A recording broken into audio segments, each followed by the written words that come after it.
नमस्कार।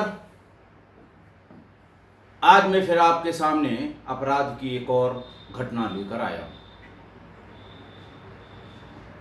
आज के पहले 5 एपिसोड में मैंने आपको सीरियल किलर्स के बारे में बताया, अलग अलग राज्यों के, अलग अलग प्रांतों के।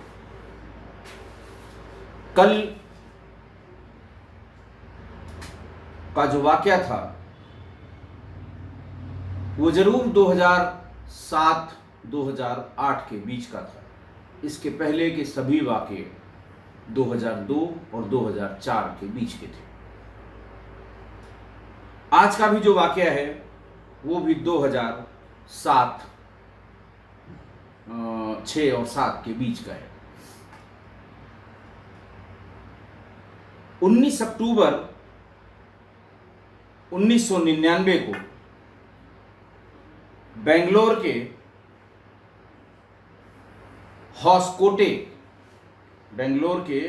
हॉस्कोटे,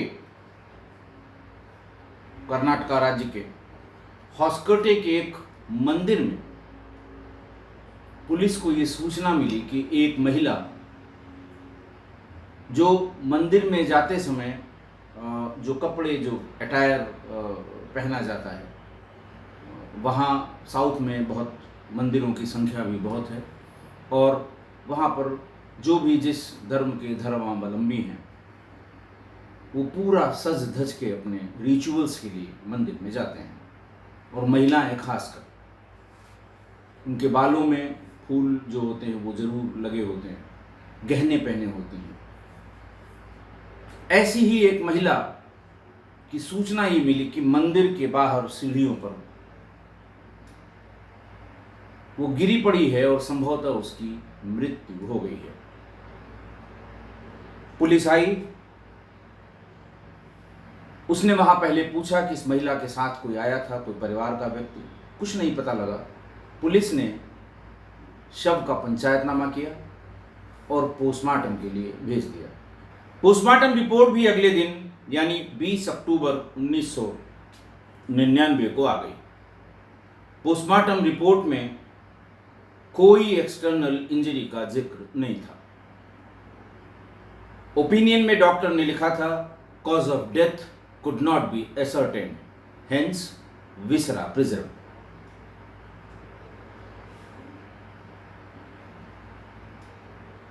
जैसा सब जगह है वैसा ही कर्नाटक में विसरा की रिपोर्ट आने में थोड़ा समय लगता है। थोड़े समय के बाद विसरा रिपोर्ट जब आई तो उसमें यह बताया गया कि इसमें जो विष है वो साइनाइड विष की श्रेणी का है। पुलिस ने पहले तो पता किया कि इस महिला की आइडेंटिटी क्या है। हफ्ते भर में पुलिस को उस महिला की आइडेंटिटी का पता लग गया। 30 वर्षीय ममता राजन उस महिला का नाम था। बात आई गई हो गई, विष के बारे में कुछ नहीं पता लगा। सीसीटीवी मंदिर में था नहीं, रास्ते में कोई सीसीटीवी था नहीं कि महिला के मंदिर में जाते या वहां से आते उसके साथ में कौन था इसका पता लग सके। और केस ऑलमोस्ट फाइनल रिपोर्ट की तरफ चला गया। इसी बीच में वर्ष 2000 में एक मोहल्ले में रिचुअल्स के समय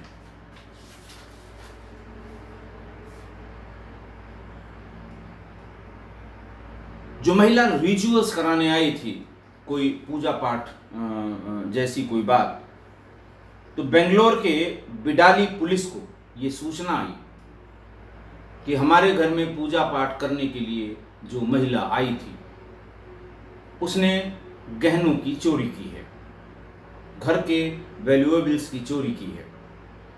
पुलिस मौके पर पहुंची और महिला के पास से चोरी किए हुए जेवर बरामद हुए।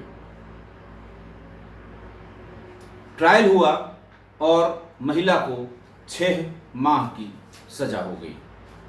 महिला ने पूरी सजा काट के और उसके बाद फिर वो 2000 में बाहर आ गई। महिला का नाम केडी केपम्मा था और वो केपम्मा बेंगलुरु के पास कगालीपुरा गांव की रहने वाली थी। उसने बताया कि उसके पति का नाम देवराज है, जो गांव में ही टेलरिंग का काम करता है और उसकी 3 बच्चियां भी हैं, लेकिन पति से अनबन के कारण उसने अपना घर छोड़ दिया है। छोटी छोटी जगहों पर वो डोमेस्टिक सर्वेंट की तरह काम करती है, ऐसा उसने अपने कन्फेशन में बताया। 6 महीने की सज़ा पूरी करने के बाद वो वहाँ से बाहर आ गई। फिर उसने छोटी छोटी जगह अपना काम शुरू किया।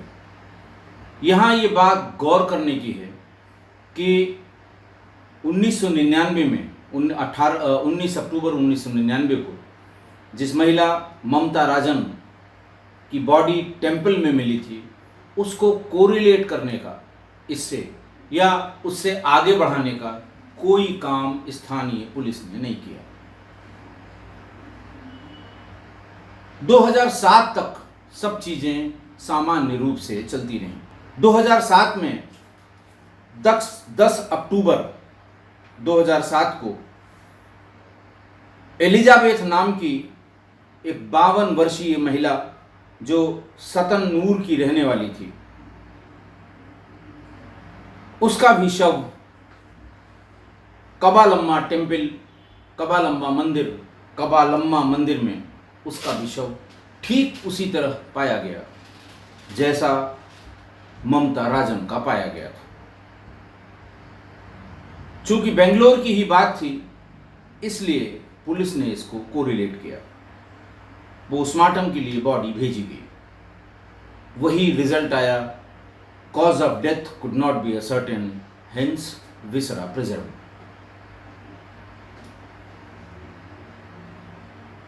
पुलिस अभी सांस ले पाती। इसी बीच में अक्टूबर 16 या 17 को यशोधम्मा नाम की 60 वर्षीय महिला का शव सिद्धगंगा मठ क्यातासंद्रा में पाया गया।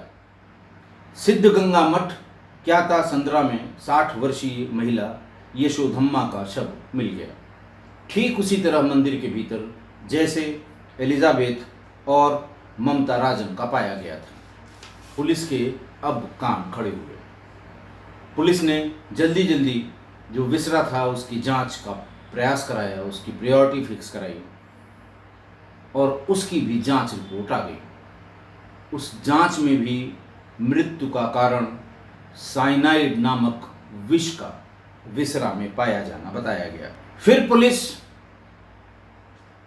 ढूंढने लगी जो जो लोग उस मंदिर में थे, कौन आया था, कौन एक्स्ट्रा व्यक्ति था, कौन महिला थी, कौन पुरुष था, कैसे हुआ, क्या हुआ।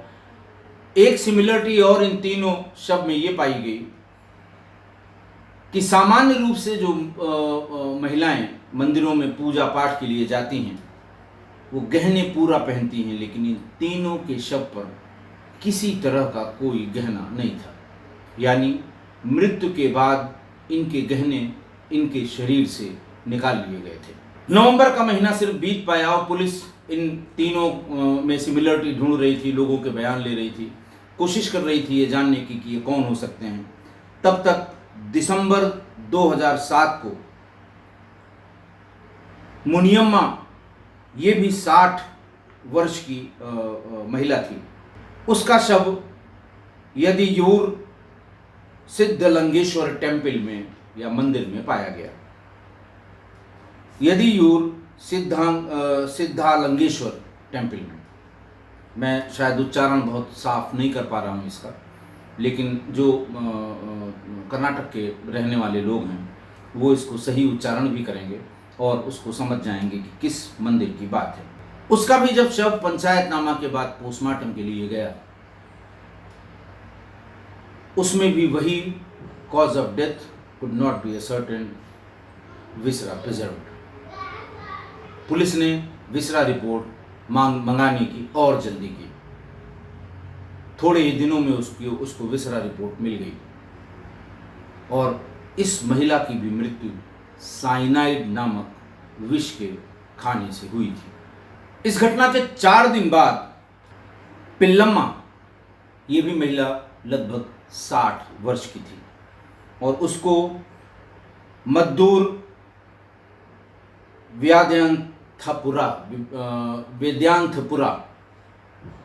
मद्दूर वेदांतपुरा के एक बड़े मंदिर में इस पिल्लामा जो महिला थी, इसका भी शव पाया गया। वही बात पोस्टमार्टम में इस महिला के शव में विसरा की रिपोर्ट में भी आई, बल्कि ये विसरा की रिपोर्ट नहीं आई थी, लेकिन इसके भी शरीर से गहने उतारे हुए थे। उसके बाद फिर 1 हफ्ते बाद एक 30 साल की महिला नागावेनी, इसका भी शव एक मंदिर में मिला और इसकी विसरा की रिपोर्ट नहीं आई थी, लेकिन तब तक पूरे कर्नाटक में यह हल्ला हो गया कि बुजुर्ग महिलाओं को विष देकर मारा गया है। और थोड़ा थोड़ा लोगों के डिस्क्रिप्शन से ये भी पता लगा कि किसी महिला ने ही इनको जहर देकर मारा है।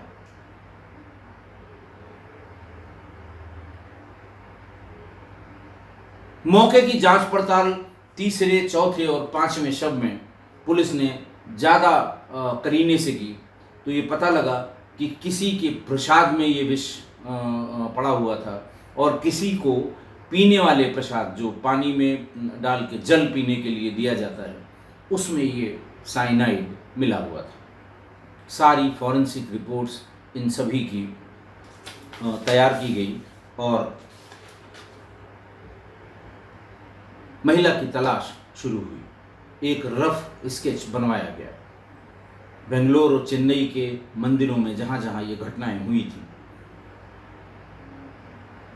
वहाँ पर इसको चिपकाया गया, मुनादी कराई गई, पोस्टर्स कराए गए और अखबारों में एक के बाद एक कड़ी टिप्पणियां पुलिस पर की जाने लगी। 31 दिसंबर 2008 को, यानी साल भर बाद, दिसंबर 2007 में ही जो हत्या हुई थी लास्ट नागवेनी की,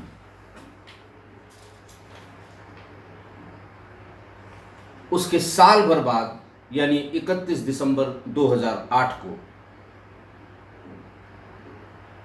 एक बस स्टैंड पर एक महिला पुराने मोबाइल फोन और ज्वेलरी बेचने की कोशिश कर रही थी। बस स्टैंड पर ऐसे किसी व्यक्ति ने उस ज्वेलरी को पहचाना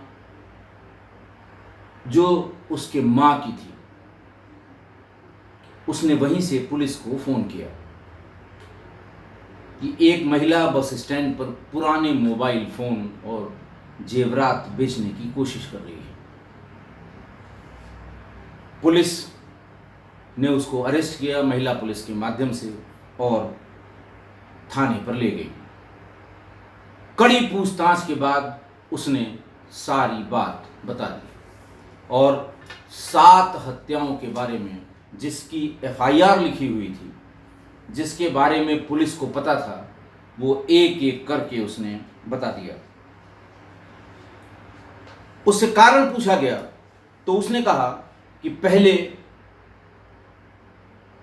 घर से भागने के बाद ये छोटी मोटी कोई चिटफंड कंपनी इसने घर में चलानी शुरू की।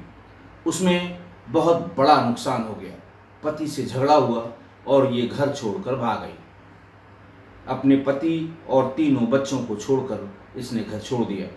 बेंगलोर के अलग अलग हिस्सों में उसने डोमेस्टिक सर्वेंट का घरों में काम करने का काम शुरू किया।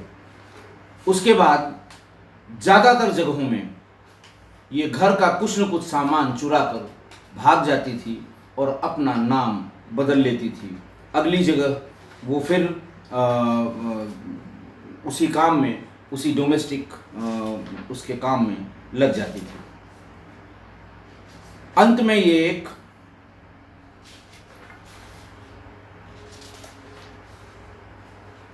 एक गोल्ड स्मिथ यानी सोनार के यहाँ उसने काम करना शुरू किया। सोनार के यहाँ जेवर साफ करने के लिए, खासकर गोल्ड की ज्वेलरी साफ करने के लिए साइनाइड के एक सॉल्यूशन का उपयोग किया जाता है।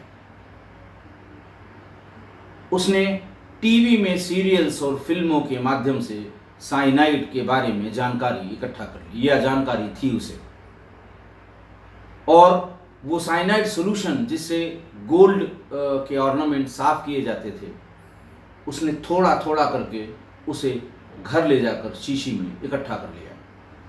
सबसे पहले उसने मोहल्ले के ही कुत्ते पर इसका प्रयोग किया। कुत्ता साइनाइड खाने के 20-25 मिनट बाद ही गिर पड़ा लड़खड़ा के, और उसके बाद फिर नहीं उठा। वो खुशी से झूम उठी कि ये काम करता है, इसका हम इस्तेमाल करेंगे। वो आसपास के मंदिरों में सज धज के जाया करती थी। वहां वो बैठ के ऐसी महिलाओं से बातचीत शुरू करती थी जो किसी न किसी वजह से परेशान है। फिर उनसे पूरी बात करने के बाद वो उनको ये बताती थी कि तुम्हारी इस समस्या का समाधान मंडल पूजा से मैं करा दूंगी। बातचीत में वो उनको ऐसा पोर्ट्रे करती थी कि वो एक साध्वी महिला है, या उसे जो इस तरह के पूजा पाठ के जो नित्य क्रियाएं हैं, जो पूजा पाठ की क्रियाएं हैं, उनकी बड़ी अच्छी नॉलेज है। परेशान आदमी मंदिर में बार बार जाता था और उसको वो ल्योर कर लेती थी कि फला तारीख को फला मंदिर में सारा पूजा का, जैसे पूरा अपना गहने पहन के सज के धज के जैसे पूजा में लोग जाते हैं वैसे आ जाना। उनसे पूजा कराती थी और उसके बाद प्रसाद के साथ वो जल पीने के लिए देती थी। जल पिलाते समय वो नाक को अपनी उंगलियों से बंद कर लेती थी कि ये मंडल पूजा की एक क्रिया है। जल पिलाने के 10 मिनट के बाद वो उसे चुपचाप सीढ़ियों से निकालकर, या 5 मिनट के बाद सीढ़ियों से निकाल के बाहर की तरफ जाती थी। 10, 15, 20 मिनट में महिला बेहोश होने लगती थी। उसे पास के किसी बैठने की जगह पर बिठाकर धीरे धीरे करके उसके सारे जेवर उतार लेती थी, या अगर उसके पास बैग है उसमें कुछ कैश पड़ा हुआ है वो कैश निकाल लेती थी। फिर डेड बॉडी को वहीं छोड़कर आगे निकल जाती थी। उसकी उम्र उस समय 43 वर्ष थी। उससे एक एक करके पूछा गया। उसने अपने सारे विक्टिम्स के बारे में, किसको कहाँ मारा, किस तरह मारा, उसने बताया। उसने सबसे पहली विक्टिम 30 साल की ममता राजन के बारे में ये बताया कि उसके बच्चे नहीं हो रहे थे। वो अपने बच्चे होने के लिए या बच्चे के लिए वो प्रेयर करने या पूजा करने जाती थी। धीरे धीरे बातचीत करने में उसने पता कर लिया कि हम तुम्हें मंडल पूजा तुम्हारी करा देंगे और तुम्हें जरूर पुत्र रत्न की प्राप्ति होगी।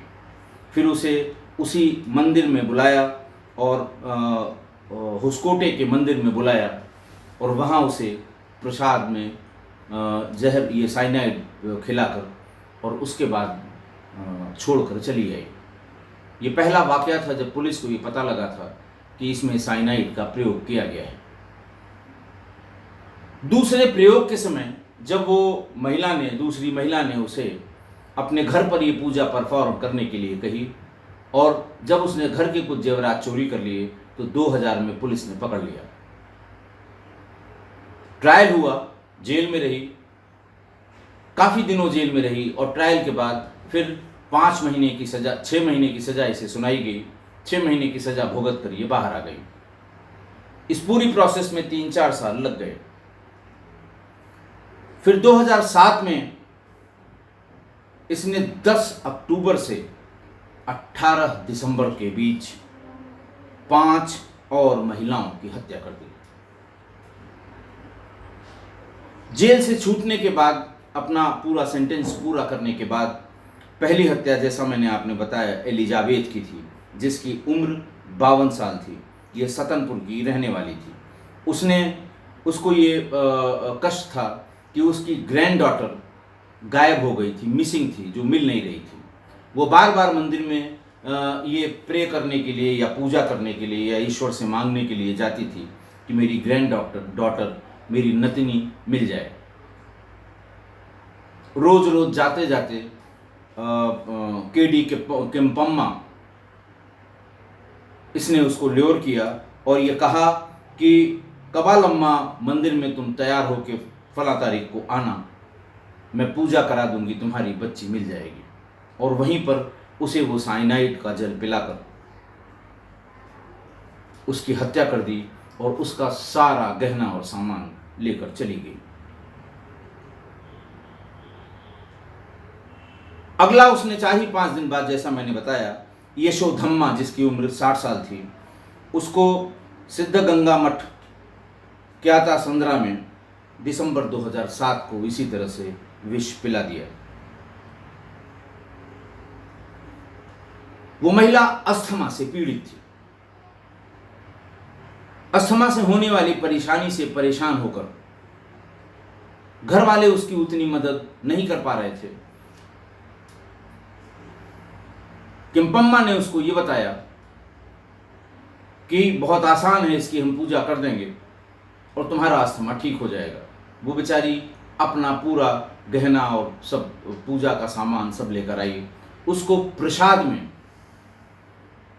साइनाइड मिलाकर उसने खिला दिया और उसका सब कुछ लूट दिया।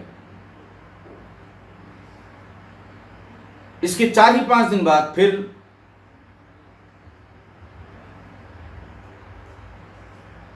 मुनियम्मा, ये भी 60 साल की थी। मुनियम्मा को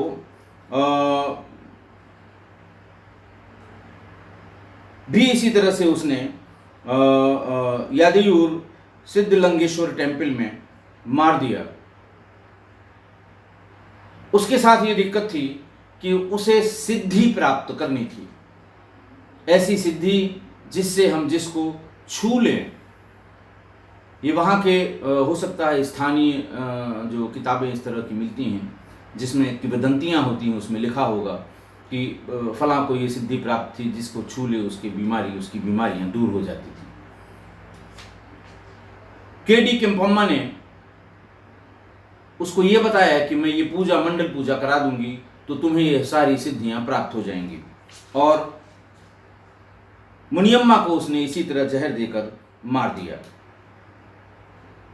2-3 दिन बाद अगली 60 साल की महिला पिल्लम्मा, उसको उसने मद्दूर व्यादनंतपुरा वहाँ के टेम्पल में मार दिया, जबकि वो हेब्बल मंदिर की पुजारी थी। उसने उससे कहा कि मंदिर में एक नया आर्च बनवाने का पैसा मैं दूंगी, मैं ये मंदिर में आर्च बनवाऊंगी, बड़ा खूबसूरत आर्च बनवाऊंगी ताकि लोग यहाँ आ सकें। इसी तरह उसको बरगला कर उसे पूजा करा के उसे प्रसाद में, दूसरे मंदिर का प्रसाद बताकर प्रसाद में साइनाइड खिला दिया और उसकी डेथ हो गई। अंतिम अरेस्ट होने के पहले अंतिम जो इसकी अंतिम टारगेट थी वो 30 साल की थी नागावेनी। इसका पति दुबई में काम करता था, इसके भी बच्चे नहीं हो रहे थे।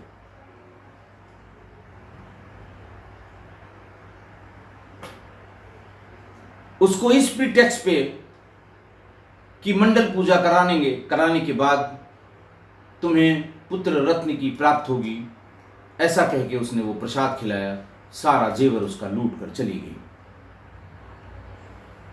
इसके अलावा एक और महिला रेणुका,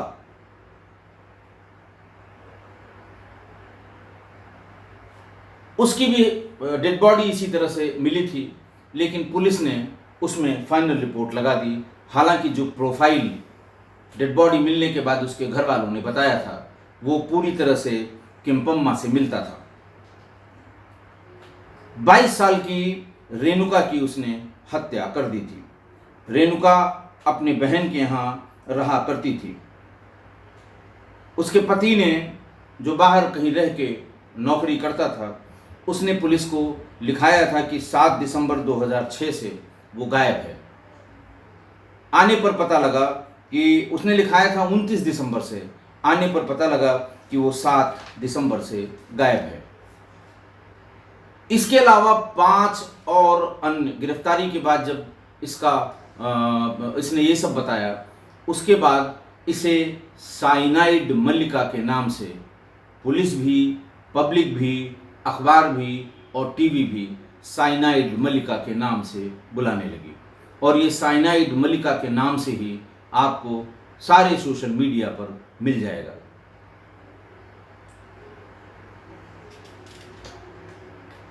इन 5 महिलाओं की लाशें जहां जहां मिली थीं, उनको भी ये कहा गया बाद में कि ये साइनाइड किलर, साइनाइड मल्लिका का काम था, लेकिन वो कोरिलेट नहीं किया जा सका।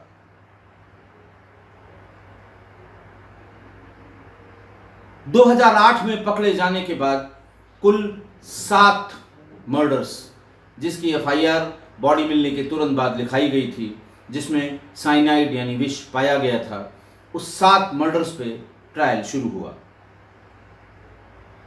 2010 में इसको मुनियम्मा की हत्या करने पर फांसी की सजा दे दी गई। नागवानी के मर्डर पर भी इसे 2012 में मौत की सजा सुनाई गई। ये कर्नाटक के इतिहास में पहली महिला थी जिसे फांसी की सजा लोअर कोर्ट ने सुनाई थी। लेकिन बाद में इन दोनों में, हायर कोर्ट्स में यानी हाई कोर्ट में, इन दोनों को कन्वर्ट किया गया लाइफ इम्प्रिजनमेंट में। कोर्ट ने यह कहा कि ये दोनों ही जो सजाएं हुई हैं, दोनों ही आदेश हुए हैं लोअर कोर्ट से या डिस्ट्रिक्ट कोर्ट से, वो सर्कमस्टांशियल एविडेंसेस पर आधारित हैं, इसीलिए इनको रेयरेस्ट ऑफ रेयर की श्रेणी में नहीं रखा जा सकता। और शायद इसीलिए उसकी फांसी को, उन दोनों केसेस में उसकी फांसी को आजीवन कारावास में बदल दिया गया। इसके अलावा 5 दूसरे हत्या के मामले में इसे आजीवन कारावास की ही सजा सुनाई गई। साइनाइड मल्लिका के नाम से मशहूर इस महिला पर एक टीवी इस महिला के का नाम 2017 में एक बार फिर से अखबारों की सुर्खियां बना। उस समय शशिकला, जो वहाँ की पॉलिटिकल फिगर भी हैं और बड़ी मशहूर टीवी फिल्म की कलाकार भी हैं, जो वहाँ की पूर्व मुख्यमंत्री की सहायिका भी थी, वो जिस बैरक में बंद थी उसके ठीक बगल वाली बैरक में ये साइनाइड मल्लिका भी रहती थी। बाद में शशिकला ने बताया कि नहीं, उससे मुझे कोई थ्रेट नहीं था। वो जहाँ खाना बढ़ता है उसका खाना लेकर आती थी। उसको ये बुरा लगता था कि शशिकला लाइन में लग के, कैदियों की लाइन में लग के खाना ले रही हैं, लेकिन फिर पुलिस ने बंदोबस्त करके, ड्यूटियां लगा के उसका शशिकला के पास जाना बंद करा दिया। पुलिस को ये अंदाज़ा था या पुलिस को ये आशंका थी कि ये उसके साथ भी कोई ऐसी हेरा फेरी न कर दे, नहीं तो जेल में अगर इस तरह की कोई बात हुई तो अधिकारियों पर कड़ी कार्रवाई की जाएगी। अभी 2021 में 26 फरवरी को इस पर एक फिल्म बनी कन्नड़ा में, साइनाइड मल्लिका के नाम से, और मशहूर अभिनेत्री संजना प्रकाश ने केडी किम्पम्मा का रोल किया। लीड रोल उसी का था। इसके अलावा एक पॉडकास्ट जो ट्रू क्राइम, सत्य अपराध की घटनाओं पर था, खूनी, द क्राइम्स ऑफ इंडिया, उसमें भी, उस पॉडकास्ट में भी साइनाइड मल्लिका की कहानी को एयर किया गया, उसे सुनाया गया।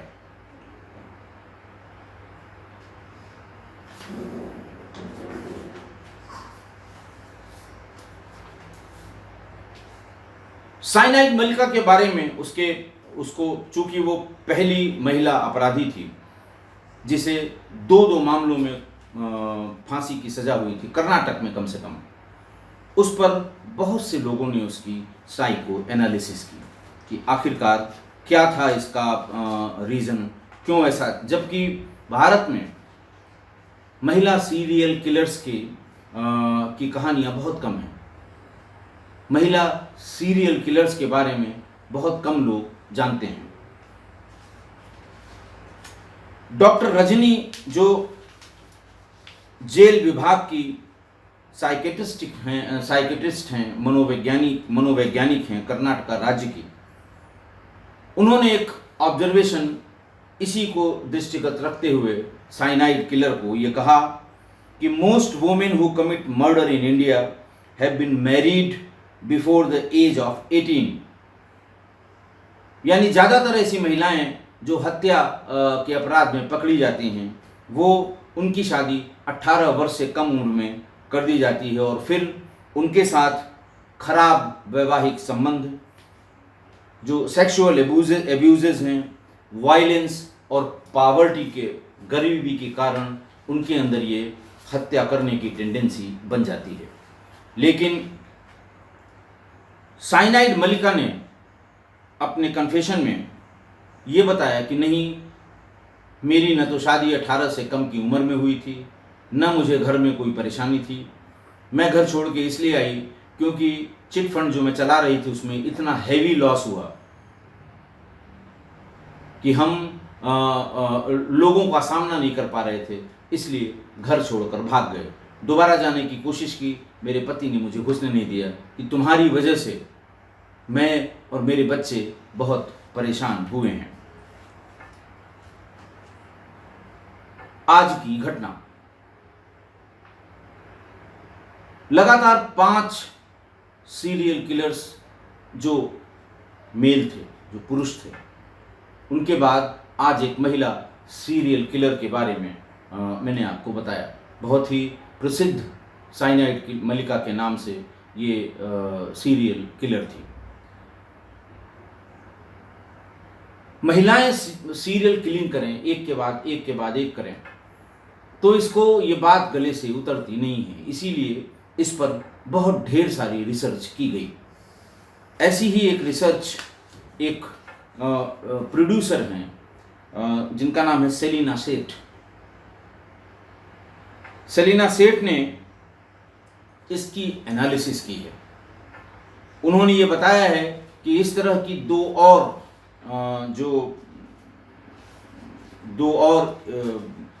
फिल्में बनी हैं। एक तो जख्मी औरत 80 के दशक में और दूसरा बैंडिट क्वीन फूलन देवी पर 90 के दशक में।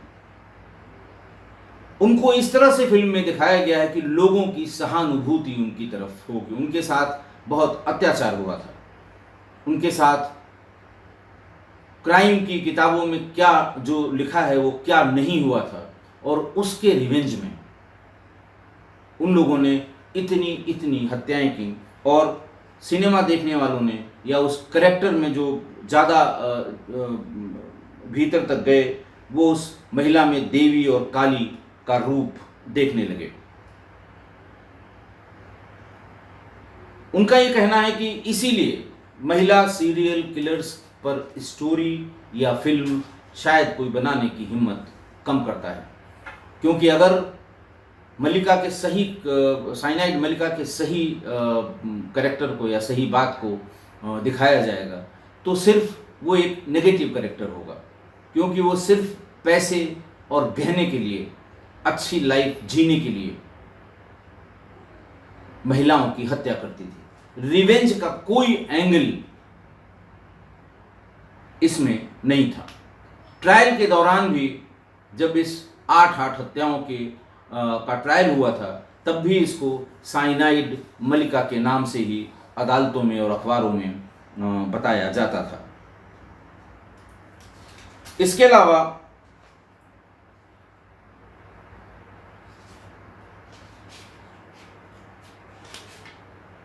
सेलिना सेठ और लिखती हैं। सेलिना सेठ का जो इस पर साइकोलॉजिकल जो इसकी रीडिंग है या उनके जो ऑब्जर्वेशन है महिला किलर्स के बारे में, बहुत ढेर सारे ऑब्जर्वेशन बहुत लोगों के थे, लेकिन मुझे सेलिना सेठ का ऑब्जर्वेशन सही लग रहा था।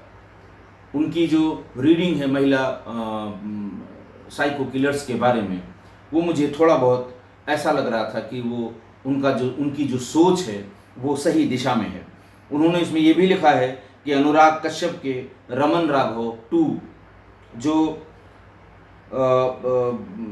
रमन्ना पे आधारित था, वो मेल साइकी जो होता है, मेल उसको दिखाता है। वो बार बार ये कहती थी कि मेल सीरियल किलर्स पर बनाई गई फिल्मों के बारे में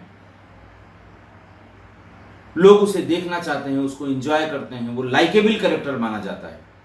लेकिन अगर यही महिला के साथ किया है तो ये अनलाइकेबल कैरेक्टर है, जिसको कोई भी टीवी का प्रोड्यूसर या कोई भी व्यक्ति जो इंडस्ट्री में है वो पसंद नहीं करेगा। वो लिखती हैं सेलिना सेठ कि 1999 में उन्होंने टेलीविज़न की एक क्राइम सीरीज शुरू की, महिला क्रिमिनल्स पे, जिसमें सबसे पहले एपिसोड में उन्होंने महाराष्ट्र के उन गावित सिस्टर्स का जिक्र किया।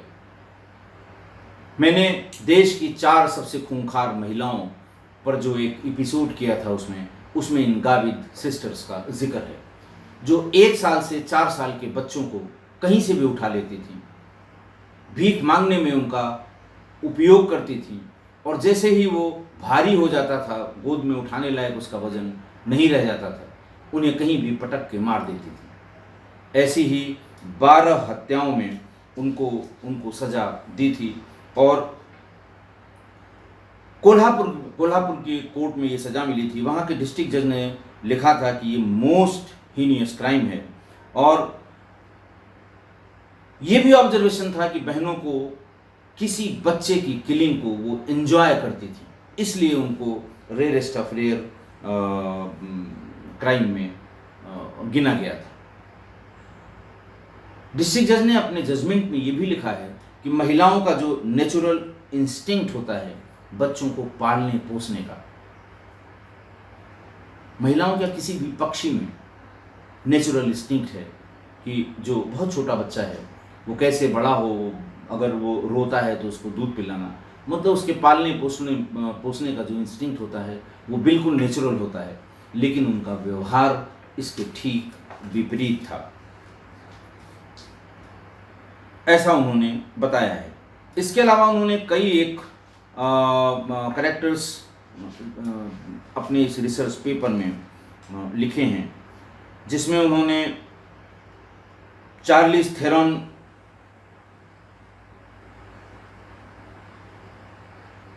जो मॉन्स्टर फिल्म में जिसने रोल किया था, एलिन वॉर्नोस का, जिसको वो कह रही थी कि वो लेस्बियन मर्डरर थी,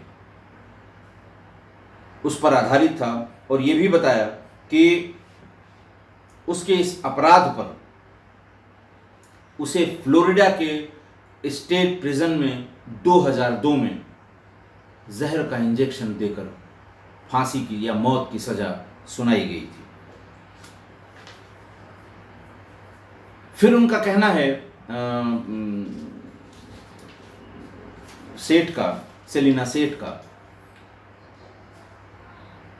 कि 1905 में रोकिया हुसैन ने सुल्तानाज ड्रीम अ फेमिनिस्ट यूटोपिया का जिक्र किया कि सुल्तानाज ड्रीम वो चाहती थी कि वो बिल्कुल प्योर, सही और क्राइम फ्री यूनिवर्स हो,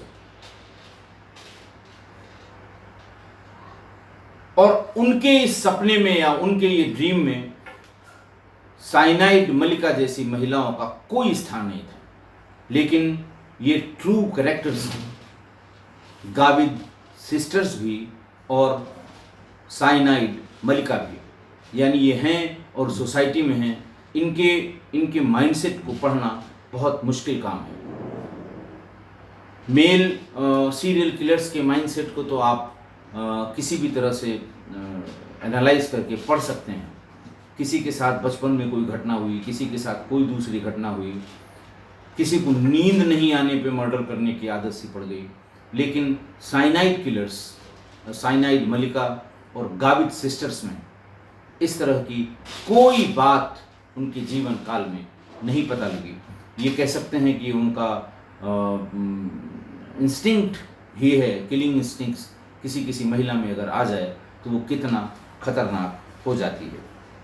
मैं आप लोगों से निवेदन भी करूंगा कि सेलिना सेठ की महिला क्रिमिनल्स पर जो उनका एक लेख है, उनकी जो समझ है, उन्होंने जो लिखा है, उसे आप ज़रूर पढ़ लें एक बार। आपको अंदाज़ा लगेगा कि ये साइनाइड मलिका का ऐसा व्यवहार क्यों था। उसके साथ किसी तरह की रेप, किसी तरह की दुष्कर्म, किसी भी तरह के उत्पीड़न की कोई कार्रवाई किसी ने नहीं की थी। उसके दिमाग में पैसा पैसा और बस पैसा यही कमाना था ताकि वो अच्छी लाइफ जी सके। मैं किस्सा कोई परिवार के लोगों से भी ये कहूँगा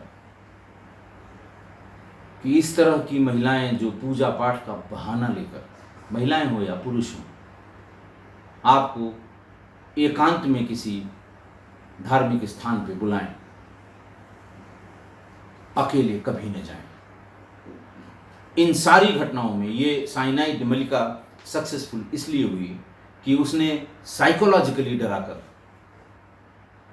परेशान महिला को, आपने देखा सब 55-60 साल की महिलाएं थीं, इस बात के लिए मजबूर किया कि पूजा के समय कोई दूसरा व्यक्ति नहीं होना चाहिए परिवार का।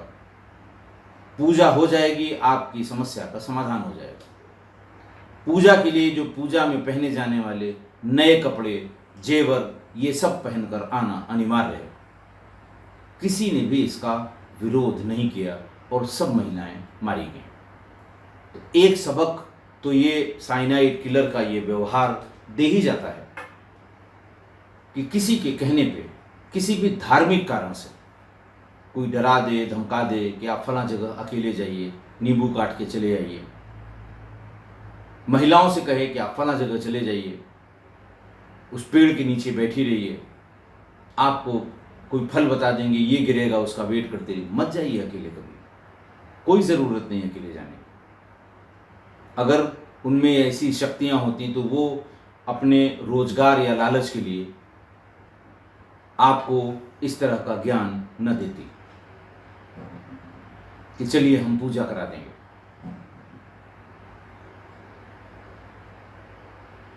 आशा है आप मेरी बात से सहमत होंगे। आज के लिए इतना ही।